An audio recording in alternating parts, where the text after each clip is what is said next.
আমরা সবাই জানি পশ্চিমবঙ্গে এসআইআর প্রসেস শুরু হয়ে গেছে, কিন্তু এক্ষেত্রে আপনাকে কি করতে হবে, কিভাবে ফর্ম ফিল আপ করবেন আর কি কি ডকুমেন্টস লাগবে, আর যাদের 2002 সালে ভোটার লিস্টের নাম নেই তাদের প্রসেসটা কিভাবে হবে সবটা জানবো এই ভিডিওতে। তার জন্য ভিডিওটা শেষ পর্যন্ত দেখবেন।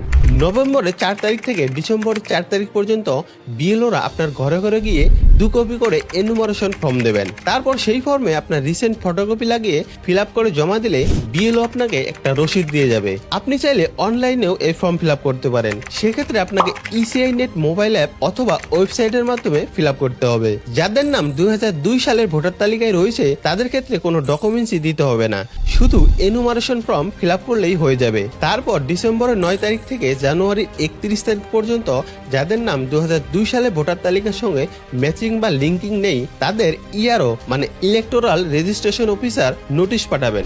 নোটিশের পরে হিয়ারিং হবে। সেখানে নির্ধারিত এই 11টি ডকুমেন্টসের মধ্যে যে কোনো একটি ডকুমেন্টস দেখাতে হবে। তারপর ইআরও জানতে চাইবেন 2002 সালে ওই ভোটার কোথায় ছিলেন এবং তার বাবা মা কোথায় ছিল। তারপর সব যাচাই করে ভেরিফিকেশন হবে। দেন ফেব্রুয়ারি 7 তারিখে চূড়ান্ত ভোটার তালিকা প্রকাশ করা হবে।